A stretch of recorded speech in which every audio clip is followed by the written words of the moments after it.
Hi everybody, and welcome to the reading of Paris Reads the Hypernova series, Mystery of Planet Creyenia. The goal of these episodes is to provide my book to a wider audience, including those individuals who don't have the current funds to purchase my novel. I know that a lot of us are busy living our lives, and it can be difficult to set aside those daily tasks to support somebody that feels so out of reach. So I decided to provide these live readings to help spread awareness of my novel and just to kind of have fun reading my own book. This is not an audiobook, and it's not going to be professionally edited. It's intended to provide an atmospheric reading that feels a lot more personal. So thank you all so much for your support. Lots of love now and always. And if you do feel like purchasing my book and what I'm reading interests you, follow the links down below. It would mean the world to me. This dress I'm wearing has pockets, which is pretty cool. Hey guys, welcome to another episode of Paris Reads the Hypernova series, Mystery of Planet Creyenia. Yeah, this is a photo of me and my fiance at Castle Fun Park. What about mom and dad when they realize that their other son is gone? My voice rises with concern. Ron, I want to help, but disappearing from my life here completely? Ron shakes his head. No, Finn, you'll be a special case. The only one of your kind. I can't keep the doubt out of my voice. How am I going to be unique? Aren't you a human too? His voice drops to a whisper. I am, but I've been told that I need assistance in making Earth a known planet. You'll work, but study around a personal schedule. The Citadel already knows you graduated early. You'll have plenty of free time. He's talking a mile a minute. I'm surprised he has a second to catch his breath. We need to recruit somebody new, a human that's smart, caring, and up to such a momentous task. I told my higher-ups that person was you. Self-doubt courses through me. I wouldn't call myself any of those things. I don't care about Chad. I don't have any friends. I'm smart, but not the most intelligent on the planet. I can't write an essay to save my life. My English teacher, Mrs. Pratt, will vouch for that. Ron, that's high praise and all, but the hope in his eyes lingers. I'm not a hero. Honestly, the idea of fighting another spawn scares me. You can train, Finn. You won't be alone. You'll be guided, taught to be an amazing fledgel, which is what they call new recruits. His voice is serious again. Besides, I remember you as the kid on the block who was always willing to help others. What about that kid who broke his leg at the Big Red Slide Park? What was his name? You remember. You carried him to his house despite the fact he weighed twice as much as you. He snaps his fingers a few times. Simon! Simon, that was it. I grasp my hot cup, letting the warmth soothe me. Yeah, I know, it's just... Sometimes I don't feel like the kid I used to be. Everything in my childhood is painted with such brilliance and warmth, but when our parents started to close themselves off, so did I. Everything turned blue and gray. Memories filled with paperwork, along with late nights staring at my ceiling, wondering if I could ever be happy again. Ron's is so enthusiastic that I start to think that maybe the color can return to my life. Do I have it in me to change the world? 5 years ago, I would have said yes. Ron waits, his face nervous and tight. One of his feet taps against the floor while his hands knit together in anticipation. I'll do it. Whether this works or not, I need to change something in my life. I won't pass up this opportunity. One day, I'll make Mom smile like she used to, and Dad will finally want to come home. Really? You mean it? I'm surprised to find myself nodding. Ron's grin splits his face. I mean, heck yeah, Finn. That's amazing. I, too, am grinning from ear to ear. Just tell me where to start. The young waitress returns to place a large plate of fries on the table between us. Ron eats 90% of them. I don't bother interrupting his feast.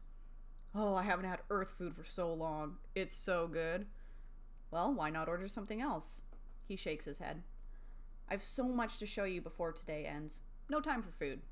He shovels the fries into his mouth while I fill him in about my studies and the university I would have been attending. You won't lose out, I promise. You'll get to learn what an adventurous life is truly like. Our waitress arrives with the bill and a debit machine. Ron smiles. I'll pay. He pulls out a watch with silver trim. A black squid, or maybe it's an octopus, is etched on the face below a row of alien inscriptions. The waitress looks puzzled. This machine has tap, but I don't think we accept that kind of payment. Ron taps the debit machine with the watch, and it pings, approved. Oh, she gasps. Her eyes light up. Ron must have given her a large tip. Leaving the diner, we make our way back to his beat-up car. The rain is still pouring down. The water and mud on the bottom of my shoes begins to freeze my toes. When we reach Ron's car, I get in the passenger seat.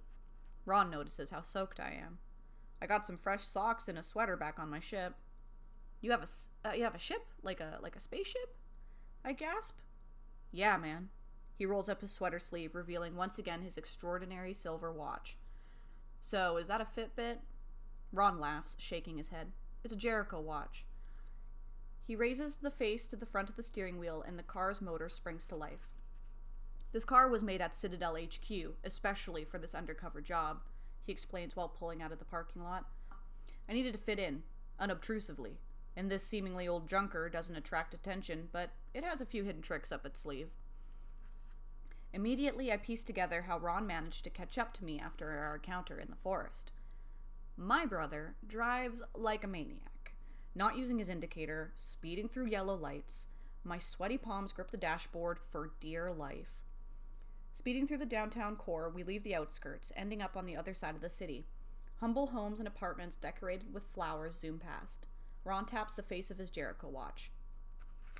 The car comes to an abrupt halt on the side of the road, outside the Big Red Slide Park, aptly named for its large slide that cascades down a steep hill, opening up at a playground next to a large field. In the sudden silence, I hear the steady plunk, plunk, plunks of rain on the steel roof of the car.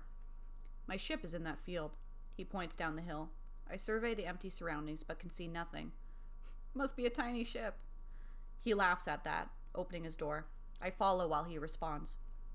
Gotta get with the program, Finn. It's cloaked. I stare at him in disbelief as we stand atop the hill. My mind floods with fond memories of playing hide-and-seek, grounders, and Red Rover with Ron and the other neighborhood kids in this park. Now, the place is abandoned. The elementary school torn down and the once thriving neighborhood left vacant for low-income residents.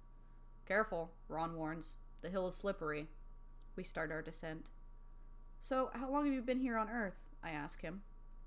Just got here last night. Slept in my ship and tracked you down this morning. The storm is getting worse. My cheap backpack is leaking out from the bottom, soaking my jeans. Good thing I won't be needing that homework. Once on flat land, I follow Ron's muddy tracks to the edge of the field. He stops suddenly, and I almost skid into his backside. He pulls out his watch, tapping the screen. A holographic interface expands from his wrist. Several folder emojis appear, and he swipes through them with his finger, reaching a symbol that looks like a spaceship. He taps it. The Jericho watch emits a blip. Several feet in front of us, a wave of energy pulses, seemingly from nowhere. The pulses intensify, and I find myself staring at the huge shape of Ron's ship. This is an older Eon ship model crafted by Citadel students themselves and equipped especially for this trip. I call her Ionia. Ionia is around 100 feet wide and as tall as a 3-story building. It is oval-shaped, tapering at the front end to where what looks like a conventional windshield is inset. It's matte black. Ron sees my astonishment. The coating is a highly advanced form of the non-reflective finish Earth developed for its stealth aircraft. It's vital that my trip here isn't detected. But if the ship is cloaked, it's invisible, right? Then a thought comes to me. Oh, wait a minute. You're cloaked as in invisible. But you still have mass that could possibly be detected by radar, hence the reflective coating. Man, that is so cool. See? He says. I always knew you were the brightest kid on the block. I spot a wing folded against Ionia's side and imagine that there is one on the other side also. Projecting beyond the rear of the ship are twin engines. They are fat and bulky, unlike any that I have seen before. There's also a sharp tailplane that looks like a fashion accessory rather than a functioning piece of mechanical equipment. The ship is so enormous that I can't see any of its top features from here. Squinting, I continue to survey for a way in. Is this hunk of junk really gonna fly? The ship ripples. Step back a bit, bro. I do as Ron says. He taps his watch and a door on the right-hand side of the right wing glides aside, allowing a gentle white glow from inside to illuminate the rain like glitter. A silver ramp straight out of the UFO textbook emerges from the base of the door, coasting down to level with the grass. Follow me, Ron calls. My stomach clenches and I gulp air before stepping onto the ramp. My brother walks casually into the ship, but this is all new to me, so I move much more cautiously. I find myself in a windowless space about the size of a small box room, with a door in the opposite wall. This is an airlock under normal circumstances, Ron tells me. But as we're at Earth normal, we don't need to worry. He taps his watch. The ramp slides up into its storage area and the exterior door slides closed. There's a slight hiss as it seals. He leads me through the portal on the other side of the airlock into a large metal-lined room. Tubes run along the back wall. Beneath them are a series of metal boxes filled with mechanical equipment, some recognizable, but much of it completely alien. Ron crosses to a door set with an oval-shaped window. "Check this out, Finn," he says. I join him and gaze through the window. All I see is a huge empty space. "So, what am I looking at?" I ask him. "Past this door is an airlock leading to the docking bay," he tells me. "Onya can carry 2 fighter crafts at a time. She's a model built mainly for transportation and delivery missions, but she can defend herself as well, if need be." He presses a point on his Jericho watch, which lights up. He looks down at it as if checking the time. "Come on," he waves. "The fun stuff is upstairs on the main deck." He turns towards a metal ladder that climbs several feet up the end wall. Air hisses around me, causing the hairs on my arms to stand on end. "It's just Ionya's AI recalibrating the pressure," he grins. I grab onto the ladder and start to climb. Above me, he cracks open a hatch into another room. He steps up into it, turns, and reaches out his hand. I take it, and he pulls me up. This space is phenomenal. The vast area is packed with more mechanical equipment emitting strange sounds. Tubes and wires are clamped against the walls, coming together at the entrance to a large conduit at ceiling level into which they all disappear. On the northern and southern walls are long blue sofas. The closest has a mess of pillows and blankets heaped onto it. In the middle of the room, a table with a holographic top that shines a brilliant light, projecting a strange-looking creature over the table. "What is that?" I ask. "An alien?" "Close," Ron says. "It's a kraken and it identifies our craft. You could say it's our logo." Even as I watch, the holographic image morphs into an attractive female who announces, "System checks complete. All ship functions are go." Staring with amazement, I approach the table, swiping my hand through the air, harmlessly passing through the image. "As I said earlier, Ionia is equipped with an AI system. I got to create her image and I named her Eon," Ron proudly declares. "I wanted you to meet her. Mostly, though, you'll just hear her." "You created her?" I gasp. "Well, yeah. She may be just a hologram, but she's often the only company I have on a long mission. So she might as well be pretty. Mind you, being an AI, she thrashes me at chess anytime we play." I'm at a loss for words, so I look around and notice an in-wall mini-fridge covered with stickers and photos. Making my way towards them, I stare. Is that a huge dragon-like alien standing next to Ron? And that looks like a thank you note written in crayon. "Dear Ron, thank you for delivering my package on such short notice. I'm sure my 50 children will love their new Speedles and Cramels." All I can do is boggle at the idea of fathering 50 children. "Hey Finn, over here." Like a ringmaster, he gestures towards his next act. "These are our storage chests." There are a large number of in-wall dark gray cabinets, each with a large blue button on the front. At a touch, they glide open. Ron opens the first one to reveal 4 drawers. The top one is filled with files and textbooks written in an alien language. The next has shirts, pants, and socks. The third and fourth are empty. The other lockers are empty too. I like to keep most of my personal belongings on Altair. He digs into the drawer, pulling out a fresh pair of white socks. He throws them at me. "I didn't bring my sneakers. Sorry. Besides, I'm sure we ain't the same shoe size." I look down at my tiny feet, wiggling my toes. He grabs a large white t-shirt, throwing it over to me. The shirt lands awkwardly in the crook of my arm. I unfold it and gulp. A little green alien holding a purple drink is smiling at me with his thumb up. Some sort of catchphrase is written in yellow. "What the... what?" "Oh, nothing. It looks great." Well, I should look on the bright side. At least the shirt is clean. Ron moves along, oblivious to my hesitation, gesturing at a large blue and white locker the size of our kitchen on the back wall. This is the big finale. Ron places his eye on the retinal scanner. A blue light glimmers while Eon chimes. "Recognition complete. Weapons locker access confirmed." The barrier slides left, clicking into place. I stare at the massive equipment hanging from the hooked shelves.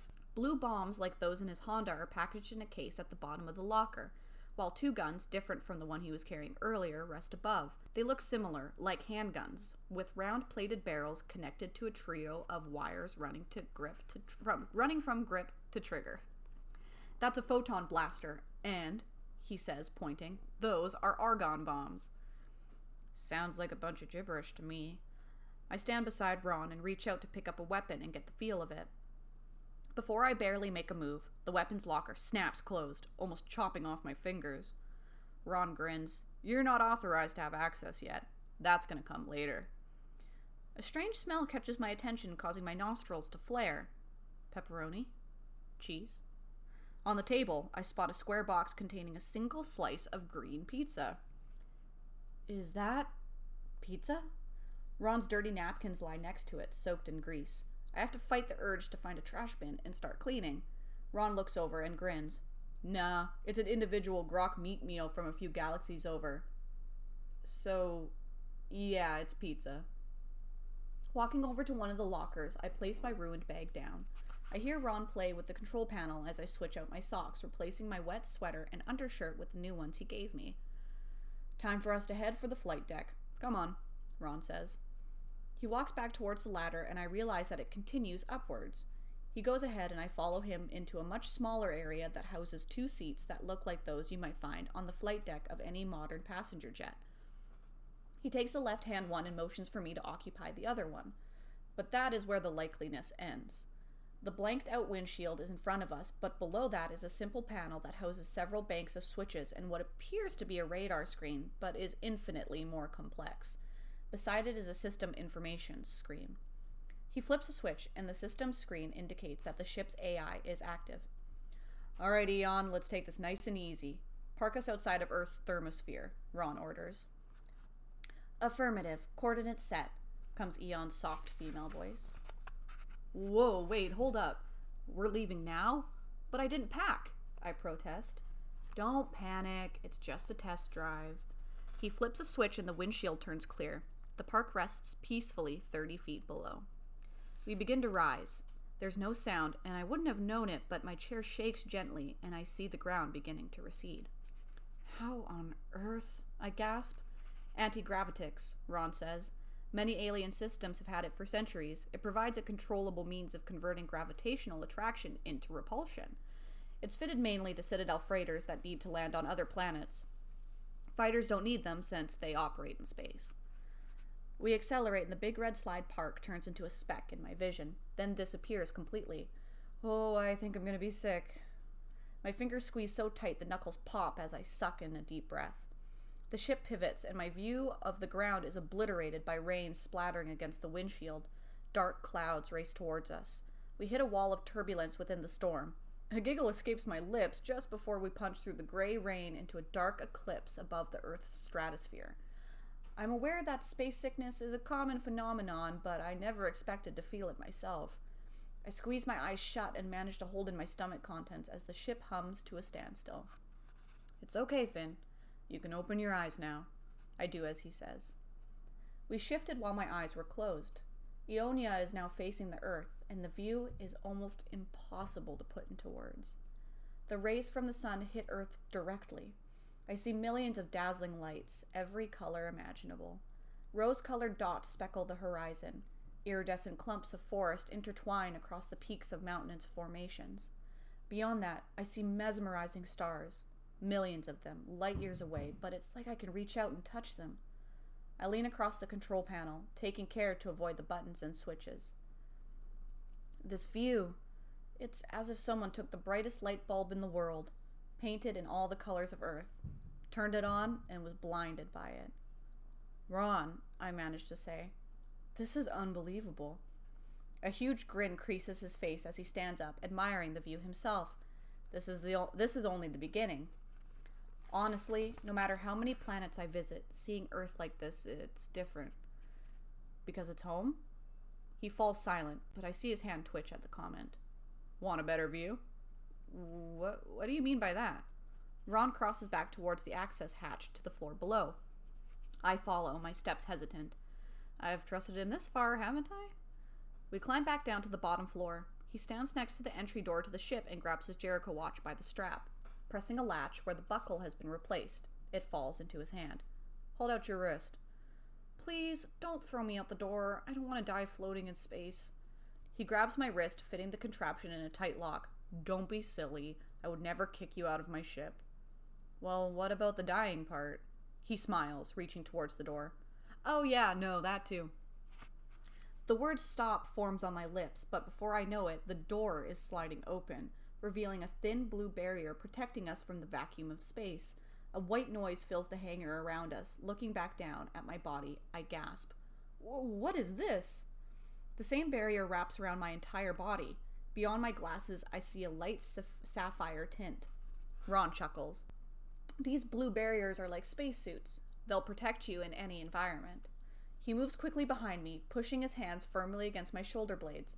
I scream bloody murder, performing a front flip through the front door. I'm going to die.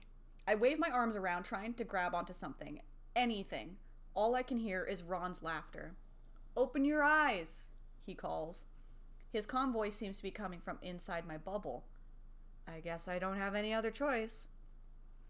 I'm outside the ship, enveloped in space in all its dark beauty. It wraps me in its arms, its coruscating lights dancing within its velvet cloak. When the adrenaline flow slows and my heart returns to a subtle beat, I reach out, attempting to grab distant stars. My feet float in a semicircle, involuntarily looking at Ron and the ship. He's standing with his arms crossed in the safety of Ionia. He disappears for a second, and I experience a wave of fear.